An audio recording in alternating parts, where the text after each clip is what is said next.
So something that I don't think the victims of abuse really understand is how an abuser is someone who's basically trying to cheat. Um, Anytime you see someone try to get something at another person's expense for their own benefit, in this very underhanded way, they're cheating, basically. They're trying to get something that wouldn't otherwise be available to them, and they're trying to order it in a way that they wouldn't be able to do, but for their actions. So it's like, someone who's an abuser, someone who is like someone who steals, someone who cheats on you, right? What are they doing? They're trying to get something without putting in the required effort to obtain it. So a cheater wants to have the security of a loving relationship, and have a certain reputation in the community, but they don't want to be the person that is a loving person and actually has that, character for the reputation in the community. If you have someone who's stealing from you, it's because they want something that they don't have the money to have. So they've all just take it from you, or I'll take your money, right? Like at the core of this behavior is they are selfish. And so they're trying to connive some mechanism to get something they haven't earned. And the thing is that it is exhausting. You're in a relationship with someone who takes from you. You're in a relationship with a taker, you're a giver. At the end of the day, there is only so much somebody can sustain. This is not sustainable. It's exhausting. We don't have what is it? It's fission. It's fission where you just have endless energy that just self produces, and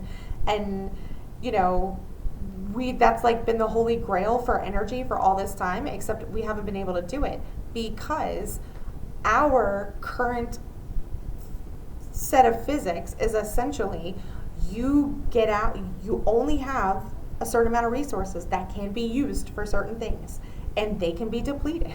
That is kind of, law of conservation of matter and energy. Anyway, so you're in this dynamic with this person, and they are not giving to you. It is not a mutual relationship, so you are not being refilled.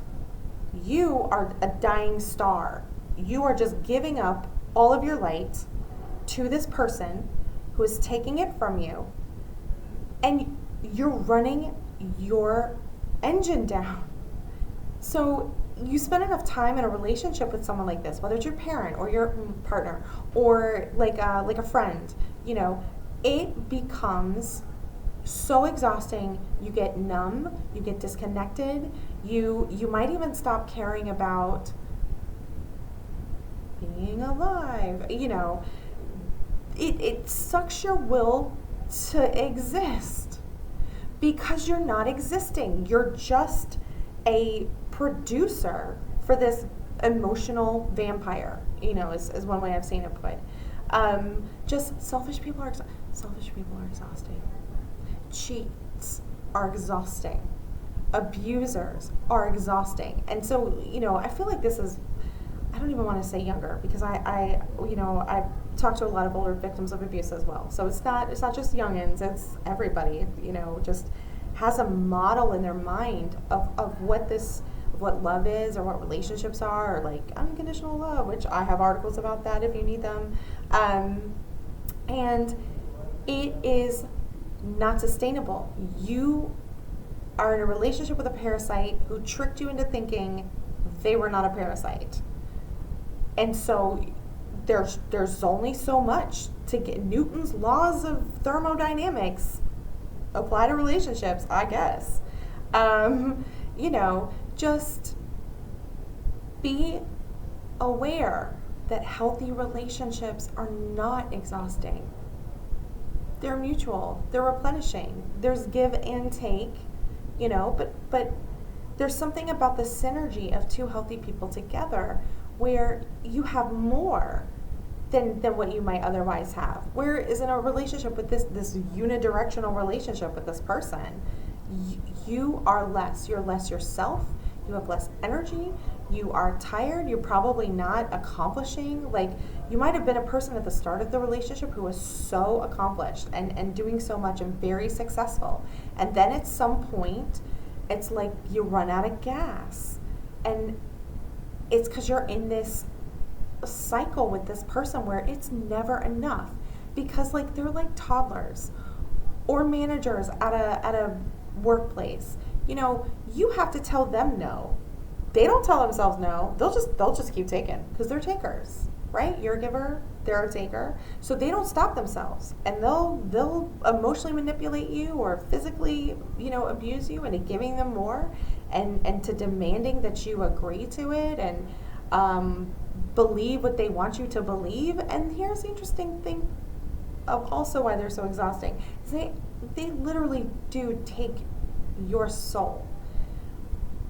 One of the definitions of soul that I work with is that a soul is your mind, your will, your emotions, your thoughts, your beliefs.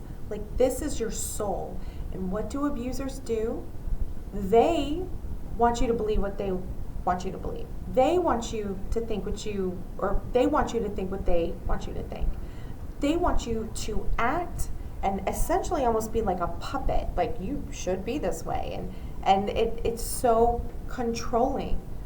Normal people are not interested in controlling others like this because it is exhausting.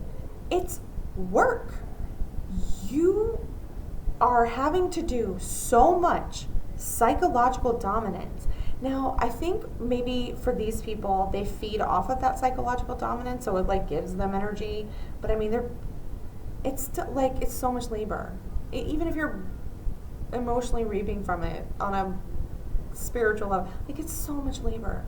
It's so much labor. Anyway, so when you're in a relationship with this person, or they're your parent, and you're like, oh no, but this is what love is. No, it's not. No, it's not. Love is not exhausting. Love is diving into a crisp spring, and you're floating in the beauty.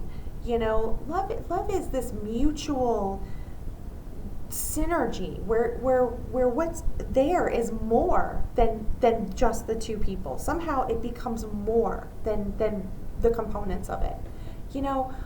But these parasitic, abusive cheats of relationships are just one way. Like, they'll trick you into it because they're doing the love bombing. But what is love bombing? Love bombing is trying to obtain unearned intimacy, unearned access to you, to your mind, to your life. Usually you build that over time, but love bombing is a cheat code. Why? Because they are cheats. Anytime you're a cheater, you intrinsically are cheating yourself, because, right, they're trying to cheat their way into a loving relationship, but like, it isn't a loving relationship because of how you cheated. Anyway, I hope this makes sense. I hope in the chaos of these dynamics, whether it's friends, whether it's your parents, whether it's your partner, that you clock it for the selfish, exhausting bullshit it is. Anyway, hope this makes sense. I'll talk to you next time.